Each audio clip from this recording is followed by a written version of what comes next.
하나님의 말씀 요한복음 21장 15절에서 20절 말씀입니다. 그들이 조밥 먹은 후에 예수께서 시몬 베드로에게 이르시되 요한의 아들 시몬아 내가 이 사람들보다 나를 더 사랑하느냐 하시니 이르되 주님 그러하니이다. 내가 주님을 사랑하는 줄 주님께서 아시나이다. 이르시되 내 어린 양을 먹이라 하시고 또 두 번째 이르시되 요한의 아들 시몬아 네가 나를 사랑하느냐 하시니 이르되 주님 그러하나이다. 내가 주님을 사랑하는 줄 주님께서 아시나이다. 이르시되 내 양을 치라 하시고 세 번째 이르시되 요한의 아들 시몬아 내가 나를 사랑하느냐 하시니 주께서 세 번째 내가 나를 사랑하느냐 하심으로 베드로가 근심하여 이르되 주님 모든 것을 아시오매 내가 주님을 사랑하는 줄을 주님께서 아시나이다. 예수께서 이르시되 내 양을 먹이라. 내가 진실로 진실로 내게 이르노니 내가 젊어서는 스스로 띠띠고 원하는 곳으로 다녔거니와 늙어서는 내 팔을 벌리리니 남이 내게 띠띠우고 원하지 아니하는 곳으로 데려가리라. 이 말씀을 하심은 베드로가 어떠한 죽음으로 하나님께 영광을 돌릴 것을 가리키심이로라. 이 말씀을 하시고 베드로에게 이르시되 나를 따르라 하시니 베드로가 돌이켜 예수께서 사랑하시는 그 제자가 따르는 것을 보니 그는 만천석에서 예수의 품에 의지하여 주님, 주님을 파는 자가 누구오니까 묻던 자더라. 아멘.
오늘 이 시간은 나를 더 사랑하느냐, 이런 본문의 제목 가지고 말씀의 은혜를 나누고자 합니다. 오늘 우리의 믿음이 형통한 믿음이 되어야 되겠습니다. 그런데 형통하는 또 승리의 믿음이 되기 위해서 우리가 반드시 알아야 될 한 가지는 우리 믿음과 은혜의 이 상관성입니다. 구원은 믿음으로 우리가 받는 거죠. 그런데 그 믿음이 어디서 오는가 하면은 은혜에서 옵니다. 그래서 믿음은 우리가 믿는 것이고요, 은혜는 하나님이 주시는 거죠.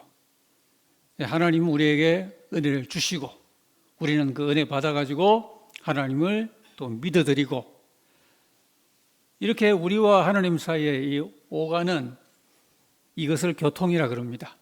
우리가 하나님과 이 교통이 이렇게 활발해야 우리 믿음이 건강할 수가 있는데요, 칼빈주의를 잘못 이해하는 분들 가운데는 신앙을 일방적이라고 오해하는 경우가 있습니다. 하나님께서 자기에게 은혜를 주고 사랑 주고 기도 응답을 주고 축복을 주고 하나님이 하시는 것만 생각하고 내가 하나님께 드려야 될 나의 파트를 생각하지 못하는 그런 오해가 있습니다.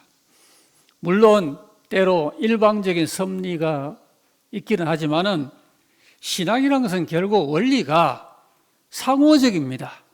양방향적입니다.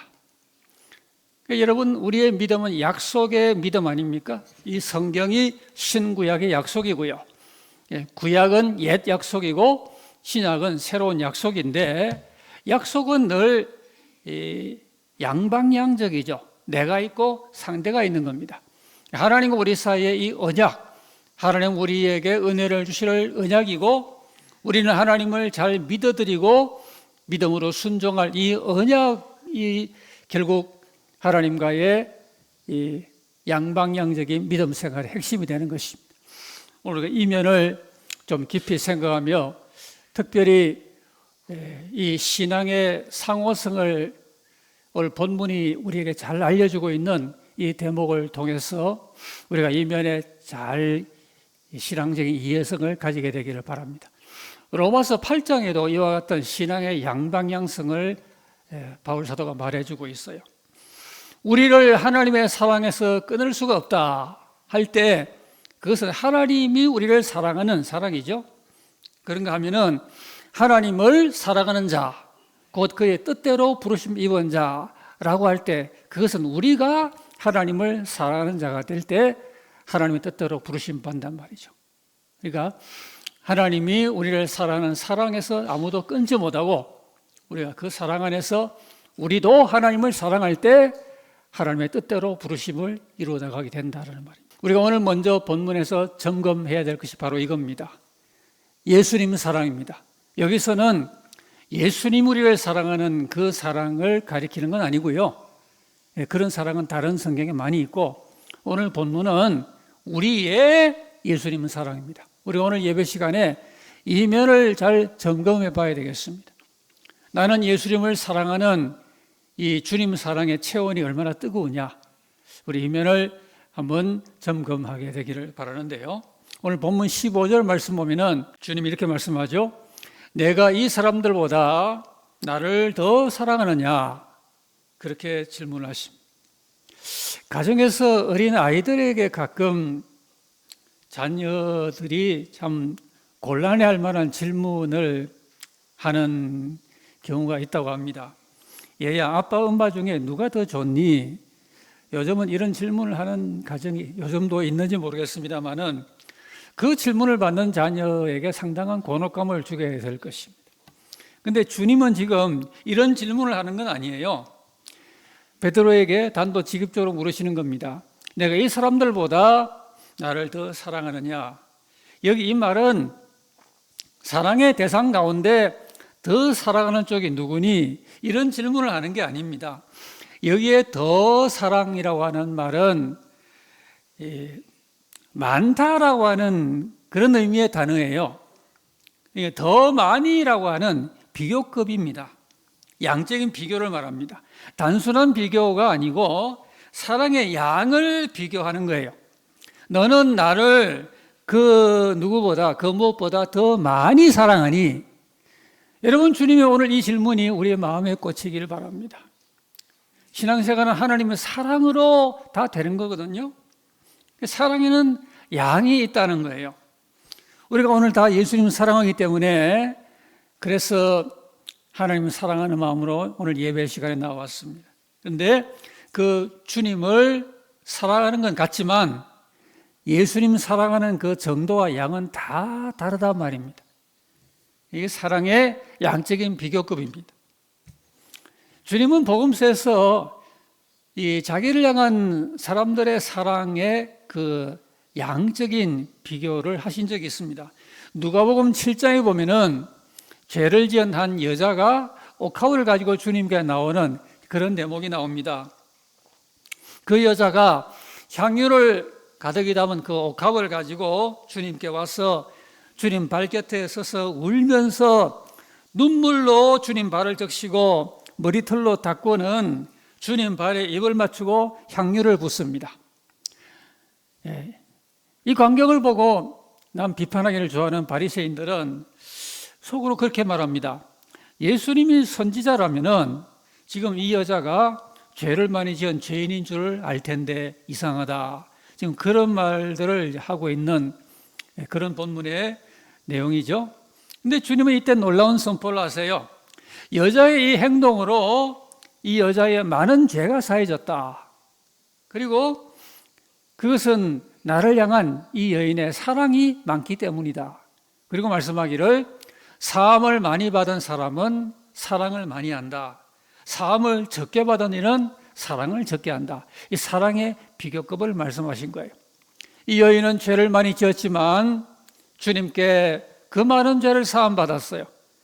그 많은 인생의 무거운 짐과 죄 문제를 해결을 한 다음에 그 받은 은혜가 너무 커서 이 여인은 주위에 둘러선 그 쟁쟁한 어떤 사람보다 예수님을 가장 많이 사랑했고 그것이 옥합을 들고 와서 단연코 깨뜨려서 옥합에 향유를 부어드리는 이런 행동으로 나타나게 되었다라는 말입니다. 여러분, 우리가 주님을 사랑하는 이 정도는 이렇게 받은 은혜에 비례합니다. 우리가 하나님께 은혜를 많이 받은 것을 깨달으면 깨달을수록 주님 사랑은 우리에게 한층 더 이전보다 많고 다른 그 무엇보다 더 많은 사랑을 고백하게 되는 것이죠.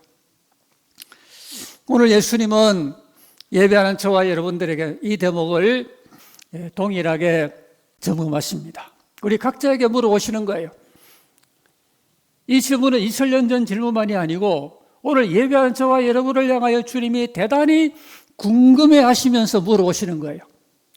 예배하는 예배자인 너 나를 사랑하니? 단순히 그렇게 묻는 게 아니고요. 나를 더 많이 사랑하니? 이 사람들보다 더 사랑하니? 내가 알고 있는 세상에 눈에 보이는 그 무엇보다 나를 더 많이 사랑하니? 오늘 주님이 이런 질문을 우리에게 하고 계심을 우리가 이 시간 마음에 감지하시면서, 근데 주님께서 이 사람들보다라고 말씀하신 것은 이제 베드로가 함께 조반을 같이 먹은 다른 제자를 가리키는 말로 보입니다. 그러니까 주님은 이 베드로가 명색이 수제자 아닙니까? 그래서 한때 베드로에게 천국의 열쇠를 주기까지 했던 그런 수제자 반열이 있기 때문에 그 베드로가 주님께 부름받은 그 제자의 자리에서 여전히 이 사명을 감당할 만한지, 그리고 그것을 위하여 예수 그리스도를 사랑하는 베드로의 사랑이 여전한지, 이것을 주님은 아주 궁금하게 생각하시면서 이 질문을 하시는 겁니다. 그래서 베드로에게 3번 이제 물으셨는데 우리가 기억하고 있습니다. 베드로가 3번이나 예수님을 십자가 전에 부인했습니다. 평생 잊을 수 없는 처절한 실패를 3번이나 반복하면서 주님을 모른다고 큰 시험에 빠져 실족했던 적이 있는데, 그래서 그런지 주님은 지금 베드로에게 3번이나 묻고 있습니다. 베드로야, 내가 이 모든 사람보다 나를 더 사랑하니, 더 사랑하니, 더 사랑하니 묻고 계십니다. 실패의 회복을 바라시는 거예요. 내가 십자가 전에 조그마한 소자 앞에 나를 부인할 정도로 그렇게 처참하게 실족했는데 다시 한번 내 안에 있는 예수 사랑을 끄집어내어서 발휘를 해보아라. 내가 3번 문을 트이니 하나님 사랑을 내가 확인하고 그 고백으로 쭉 달려가 보아라. 너 수제자가 아니냐? 수제자라면은 다른 어떤 사람보다 나를 더 많이 사랑한다고 고백할 수 있는 사람이어야 하지 않겠느냐? 주님은 베드로의 그 소명의 회복을 다시 원하시고 계셨던 겁니다. 그래서 주님을 누구보다 더 많이 사랑하는 수제자로 회복이 되어서 장차 주님이 맡길 세계 복음 전파의 위대한 사명을 주님이 이제 다음 본문에서 베드로에게 허락해 주시기 전에 이 요긴한 질문을 하시는 겁니다. 좀 다르게 해석하면요, 베드로가 이런 질문을 지금 받고 있다고 볼 수가 있습니다. 왜냐하면은 베드로가 주님을 만나기 좀 전에 부활하신 주님이 분명히 살아나셨지만은 베드로가 뭐하러 갔나요? 그 옛날 직업인 고기 잡으려고 갈릴리 바다로 다시 그물을 들고 그 옛날 생업을 하러 갔던 우리 사실을 본장에서 확인하는 것입니다. 그래서 주님은 그걸 말하는 거예요. 베드로야, 너 지금 사랑하는 게 뭐니? 내가 좀 전에 그물이 찢어질 정도로 주님이 기적을 베풀어 인도했거든요. 그래, 엄청나게 많은 153마리의 물고기를 잡았는데 그 물고기보다 나를 더 사랑하는 거니? 아니면 내가 잡은 물고기를 지금 사랑하는 거니? 내 직업인 어부 직업을 사랑하는 것이니? 내가 귀하게 생각하는 그 고기 잡는 배를 그렇게 사랑하는 것이니? 너는 그 모든 것보다 눈에 보이는 어떠한 환경적인 것보다 나를 더 사랑한다고 말할 수 있니? 주님은 이런 질문으로 베드로에게 던지신 것으로 볼 수가 있습니다. 우리 모두를 향하여 주님께서 이 질문을 하실 때 우리가 뭐라고 답을 해야 되겠습니까? 내가 다른 건 못해도 예수님을 그 누구보다 이 땅에서 오늘 하나님을 믿고 예수님 믿는 어떤 사람보다 내가 예수님을 가장 사랑한다고 그것만큼은 제가 고백할 수 있어요 라고 할 수 있으신지, 눈에 보이는 그 어떤 것보다 이 세상의 육신의 정욕, 안목의 정욕, 이생의 자랑으로 우리에게 엄습해오는 많은 유혹보다 우리가 부르는 찬송가처럼 이 세상은 수많은 유혹이 우리의 예수 사랑을 도전하고 있는데요, 어떤 것도 내 마음에 예수 사랑을 빼앗아갈 수 없도록 그 무엇보다 예수님을 최고로 사랑합니다. 우리가 이렇게 또한 고백할 수 있는 그런 마음의 뜨거운 중심을 갖고 있는지 우리가 예배 시간에 점검해 봐야 되겠습니다. 여러분, 신앙의 성숙과 신앙의 진보는 주님 사랑의 양과 우선순위에 비례합니다. 예수 사랑이 안 되면 아무것도 안 되는 겁니다. 예수님 사랑이 식어버리면요, 바로 신앙의 퇴보와 직결되는 것입니다. 그러면 오늘 우리가 주님 앞에서 다른 그 무엇보다, 또는 오늘 예수님 믿는 다른 어떤 사람보다 내가 주님을 더 많이 사랑한다는 어떤 의미의 이런 사랑의 뜨거운 경쟁을 우리가 함께 발휘해서 내 안에 주님의 사랑의 불을 다시 뜨겁게 불릴듯 일으키는 그런 은혜의 고백 시간이 되기를 바랍니다. 우리 예수님 사랑을 우리 점검하시고요. 그리고 이제 이어서는 그 예수님 사랑을 실천을 잘 해야 되겠습니다. 우리가 주님을 사랑할 때 주님은 그 예수님 사랑을 전제로 해서 우리에게 주시는 소명이 있어요. 우리가 그 문제를 이 시간에 생각하겠습니다. 예수 사랑은 단순히 우리 안에서 이론적으로만 끝나지 않습니다. 우리 삶의 구체적인 방향과 비전으로 그 사랑이 승화되기를 하나님은 원하시는 것입니다. 우리가 예수님을 사랑하면은 그 무엇보다 계명을 잘 지키게 됩니다. 요한복음 14장 15절에 보면은 너희가 나를 사랑하면 나의 계명을 지키리라 그랬습니다. 우리가 왜 하나님의 계명을 지키는데 그렇게 안절부절 못하고 때로 힘들어하고 피곤해하고 왜 그럽니까? 결국 예수 사랑이 문제입니다. 예수님의 사랑이 우리 안에 가득하면은 주님께서 우리에게 분부한 무엇인들 못하겠습니까? 십계명의 모든 구약의 계명만 아니라 신약의 새 계명, 지상명령의 계명, 이 모든 것들은 다 주님은 사랑에서 우러나오는 우리 순종의 그 내용이 되는 것입니다. 오늘 베드로에게 이 주님의 사랑을 확인하시고는 두 가지의 명령을 주세요. 우리가 이것을 요한복음의 지상명령이라 그렇게 말합니다. 여러분, 지상명령이 복음서에 있죠? 마태복음 마지막 장 마지막 절에 있고요. 또 마가복음에도 조금 다른 톤으로 지상명령이 있고, 누가복음에도 지상명령이 그런 내용을 담고 또 있습니다. 그런데 요한복음의 지상명령은 오늘 이 대목이라고 볼 수가 있습니다.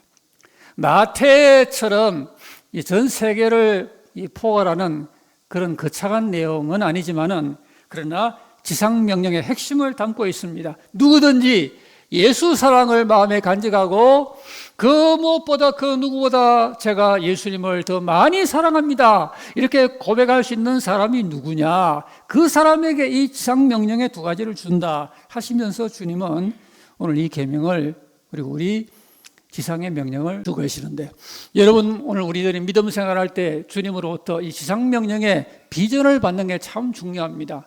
단지 예수님을 믿는다, 예배한다 라는 정도에서 더 나아가서 우리가 어떻게 주님 앞에 온전하게 세워지고 다른 영혼을 어떻게 도와주고, 그래서 제자화를 통하여 이 세계 복음화와 천국의 완성에 기여하는 이 일에 내가 동참할 것인가, 이 비전이 뚜렷해야 됩니다. 오늘 내가 감당하는 내 신앙과 봉사의 모든 면이 예수님이 분부한 지상명령에 기여될 수 있도록 우리 모든 교회 생활과 신앙의 삶이 직결되어야 되는 것입니다. 이런 교회를 선교적 교회라 그럽니다. 이런 비전을 갖고 살아가는 성도를 선교적 비전을 갖고 살아간다라고 말하는 것입니다. 그럼 주님께서 자기를 사랑하는 이 고백을 하는 사람에게 어떠한 비전을 특별한 계명으로 주시나요? 우리가 아까 읽었지만 15절 말씀에 주님께서 당부하는 중요한 그 첫 마디가 어린 양을 먹여라 라는 것입니다. 여러분, 이 말씀은 참 중요합니다.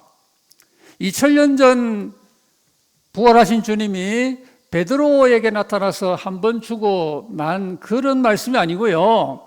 오늘 오고 오는 모든 주님의 날까지 이 땅에 세워지는 교회들에게, 직분자들에게, 교역자들에게, 하나님의 교회를 섬긴다고 하는 모든 봉사자들에게, 하나님의 은혜 받고 죄사함의 그 은혜를 감사하는 모든 신앙인들에게 공통적으로 지금도 주시는 동일한 약속의 말씀이며 비전의 계명이 바로 이것입니다. 내 어린 양을 먹여라 하는 것입니다. 이 세상에서 가장 헌신적인 사랑에 필요한 부분이 이겁니다. 인간처럼요, 자녀를 키울 때에 많은 시간과 자원을 투자하는 그런 경우는 없습니다.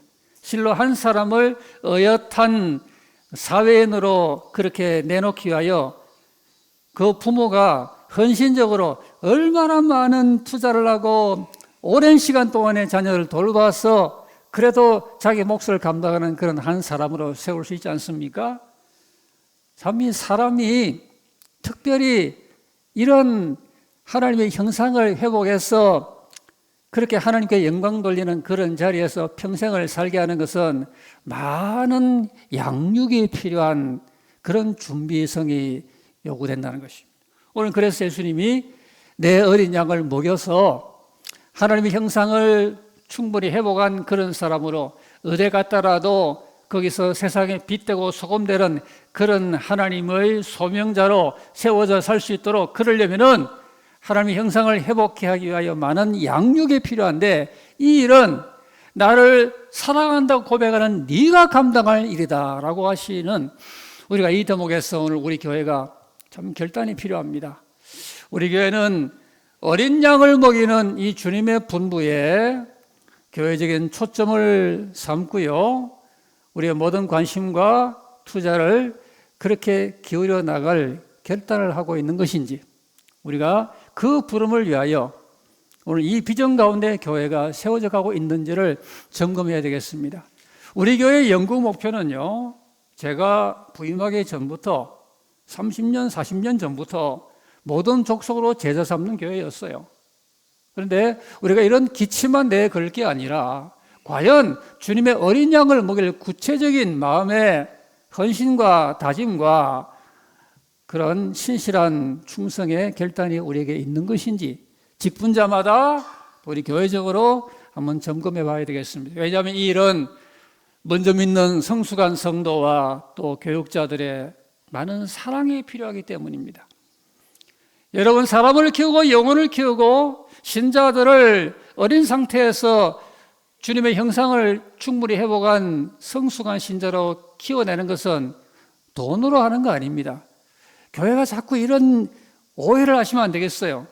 한 영혼을 주님을 닮는 사람으로 키워내는 것은 사랑이요, 말씀의 수고요, 기도인 것입니다. 세상의 물질을 가지고, 물론 예산도 필요하고 돈이 필요하지만 돈 가지고 하나님 일을 하는 거 아닌 것입니다. 그래서 주님은 베드로야, 너 물고기 잡아서 팔아서 돈 얼마 있니? 그렇게 묻지 아니하시고, 너 누구보다 나를 사랑하니? 사랑하면 내 계명을 지키고, 사랑하면 내 어린 양을 먹이라고 오늘도 이런 지상의 명령을 주시는 것입니다. 오늘 교회가 이 사랑이 충분히 공급되어야 교회가 일을 할 수가 있는 것입니다. 왜냐하면 그 무엇보다 오랜 기간 동안에 관심을 가지고 한 영혼 한 영혼을 집중하여 그렇게 투자하고 관심하는 이런 결단이 지속적으로 요구되는 것이 바로 이 주님의 분부이기 때문에 우리 마음에 이 사랑을 확인하고 교회적으로 이 사랑을 확인해 보십시다. 우리 주일학교가 유치부와 그리고 청년부를 남겨놓고 있는데요, 우리가 여름에 이 더운 때 왜 성경학교를 하는 것입니까? 그 아이들을 주님 앞에 어린 양들의 그 모든 믿음의 미성숙한 가운데서 하나님께 영광을 제대로 돌릴 수 있는 믿음의 장성한 심령들로 그렇게 세우기 위하여 우리가 교회적으로 이런 수고를 하는 거 아니겠습니까? 그런데 이것은요, 결코 주일학교만의 문제가 아닙니다. 내 어린 양을 먹여라 그러니까 이건 주일학생들에게 주는 말이야 라고 그렇게 생각하는 분들이 있는데 결코 그렇지 않은 것입니다. 신자의 신앙은 미성숙에서 성숙으로 나아가는 것입니다. 오늘도 하나님 앞에 많은 성도들이 믿음이 원만히 잘 자라지 못하고 있는 가운데서 신앙의 미성숙 가운데 있기 때문에 주님이 내 어린 양을 먹여라 그렇게 말씀하는 거예요. 유대인들 가운데 또 주님을 믿고 있는 주위의 무리 가운데 주일학교 연령층에 해당되는 말씀이 아니라 하나님을 믿고 있지만 말씀의 공급이 충분치 못하여 신앙의 수련을 충분히 받지 못하고 양육과 그런 도움을 충분히 입지 못해서 시간이 많이 경과해도 여전히 믿음의 미성숙한 가운데 있는 그런 주님의 양들을 향하여 어린 양이라고 표현을 하신 것입니다. 오늘 교회와 성도는요, 우리의 모든 미성숙을 성숙으로 변하여 나가기 위한 교회적인 일대 결단이 필요한 것입니다. 오늘 우리 교회는 주님 사랑을 우리 모두가 확인하고요, 이 사랑을 가지고 방황하는 아이들, 그리고 주님 안에서 승리하는 그 비결을 잘 모르고 여기저기서 넘어지고 실족하는 그런 우리의 지체들을 향하여 우리가 나아가서 저들을 이끌어주고 도와주고 말씀으로 인도해주고 위에서 기도해주고 사랑을 그들에게 공급해 주어서 주님 앞에 장성한 영혼들로 세워주는 오늘 이 일이 주님의 초미의 관심사인 것입니다. 오늘 우리 교회가 이 일을 참으로 제대로 감당하고 있는지, 우리가 내 모든 신앙의 미숙한 가운데서 주님을 온전히 담는 신앙의 성숙을 향해서 나도 결단이 되고 있고 우리 교회적으로 그런 지체들을 장성한 신자로 세우기 위한 이런 시스템이 우리 동산교회는 잘 구비되고 지금 운영이 되고 있는지를 우리가 한번 점검해 봐야 되겠습니다. 에베소 4장 13절 이하에는 우리가 다 하나님의 아들을 믿는 것과 아는 일에 하나가 되어 온전한 사람을 이루어 그리스도의 장성한 분량이 충분한 데까지 이르리니 이런 우리가 이제부터 어린아이가 되지 아니하여 사람의 속임수와 간사한 유혹에 빠져 온갖 교훈의 풍조에 밀려 요동치 않게 하려 함이라 그랬습니다. 신앙이 요동하는 것은 다 믿음이 어려서 그런 것입니다. 조금만 세상에 어두운 파도가 밀려와도 그만 흔들리고요. 마귀가 조금만 한번 건드려봐도 그만 여기저기서 많은 신앙의 동요를 경험하는 이런 신앙의 미성숙한 모습이 오늘 우리 가운데 또 우리의 지난 여정 가운데도 얼마나 적지 않았지 않습니까? 이렇기 때문에 어린 양이 성숙한 양이 되는 것은 치상의 과제입니다. 저는 우리 교회 주일학교뿐 아니라 우리 장년 노성도까지 모두가 다 어린 양에서부터 장성한 양으로 그렇게 성숙해서 주님의 지상명령을 이루는 그런 귀한 공동체로 오늘 확인받는 그런 시점이 되면 좋겠습니다. 우리가 다 이렇게 장성한 성도가 되어야 내가 장성하면은 또 미성숙한 다른 교인을 도울 수 있거든요. 그래서 우리 교회가 이런 어린 양을 먹이는 이 영적인 시스템이 제대로 잘 굴러가고 모두가 다 이 마지막 때 흔들리지 않고 마귀와 싸워 지지 아니하고 죄와 싸워 패배하지 아니하고 진리대로 어여시 잘 살아가는 신앙이 장성한 사람들로 세워질 수 있도록 우리 먼저 믿은 모두가 주님의 뜨거운 사랑을 품고 함께 이 일에 동참을 해야 되겠습니다. 사도 바울은 갈라디아 4장 19절에 나의 자녀들아 너희 속에 그리스도의 형상 이루기까지 내가 다시 너희를 위하여 해산의 수고를 한다 그랬습니다. 갈라디아 교회가 사도 바울이 복음을 전했는데요. 바울이 복음을 전했을 때 그 복음을 순전히 받았을 때 갈라디아 교회가 큰 은혜를 받았습니다. 그래서 성령의 은사를 받고요. 바울이 그런 말을 하죠. 너희가 믿을 때 성령 받은 것은 너희가 처음 믿을 때 그런 은혜를 받지 않았냐. 그렇게 은혜로 시작했다가 하나님의 은혜를 떠나서 율법으로 마치겠느냐 그런 질문하게 되죠. 왜냐하면 갈라디아 교회에 이상한 교사가 들어와서 바울이 전한 그 복음을 흐렸기 때문입니다. 그래서 다시 한번 갈라디아 교회 교인들이 그리스도의 형상을 본받기 위하여 해산의 수고를 한다 그렇게 말한 것입니다. 여러분 세상에 가장 위험한 게 신앙적으로 어린 상태, 미성숙한 상태에 계속 머물러 있는 것입니다. 사람이 믿음이 그렇게 미숙하면은 사단이 공격하죠. 세상의 세파에 노출되게 되죠. 그리고 자신의 죄성을 또한 극복하지 못해서 그 믿음 생활이 결코 원만하게 나갈 수 없는 것입니다. 그래서 교회의 가장 시급한 일은 주일학생만 아니라 우리 장년 노성도 모두가 다 주님의 뜨거운 사랑을 마음에 품은 사람과 함께 주님의 형상을 회복하는 이 어린 양을 먹이는 이 일에 교회적으로 동참하는 것입니다. 우리가 2025년도 남은 날들 동안에 내 모든 10년 가운데 주님 앞에서 신앙의 미성숙한 면을 온전함으로 채우고요. 또 나보다 더 믿음의 어린 믿음의 지체를 보면은 우리가 헌신적인 사랑으로 그렇게 함께 어린 양을 주일학교에서 목장에서 구역에서 세워주는 이런 운동이 우리 교회에서 일어나야 그래야 그 교회를 선교적 교회라고 말할 수가 있는 것입니다. 어린 양을 이렇게 먹이는 주님의 사랑이 우리에게 확인되기를 바라고요. 그리고 한 가지는 또한 19절 말씀에 주님이 베드로에게 확인하신 것입니다. 나를 따르라 그랬습니다. 주님께서 3년 전에 베드로에게 처음 그런 소명을 가지고 부르셨죠.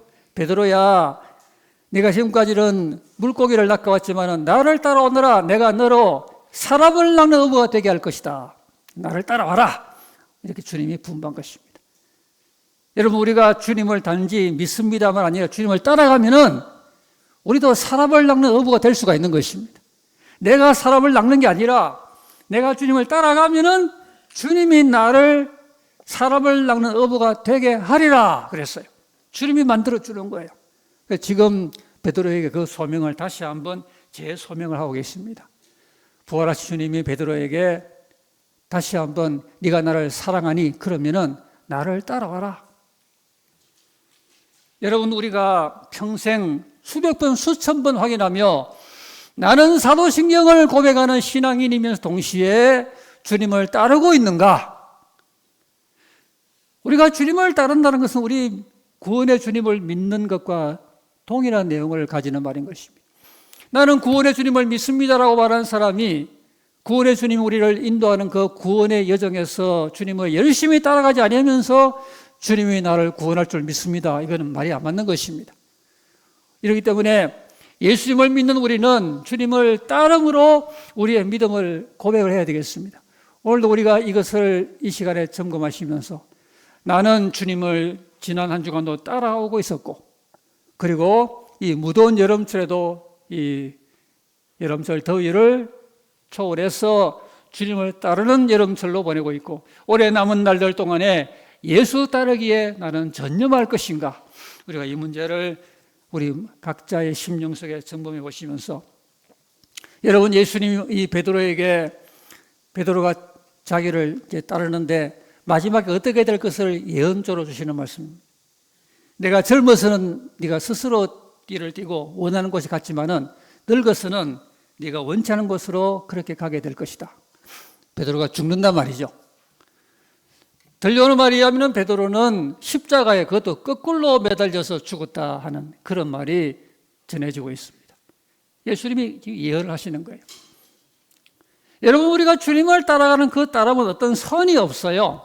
내가 예수님을 믿는데 나는 여기까지만 내 삶의 그 시간표와 또 모든 상황상 나는 내가 선건 여기까지만 주님을 따를게요. 그건 없는 거예요. 죽기까지 따르라는 겁니다. 우리가 주님을 다시 한번 사랑하는 고백으로 죽기까지 따르는 이 제자의 도가 오늘 말씀 나눈 저와 여러분들에게 선명하게 고백되어서 우리 주님께서 우리를 앞서가시고 우리는 주님을 잘 뒤따라가는 우리 믿음의 승리로운 행진만 있게 되시기를 예수님 이름으로 기원합니다.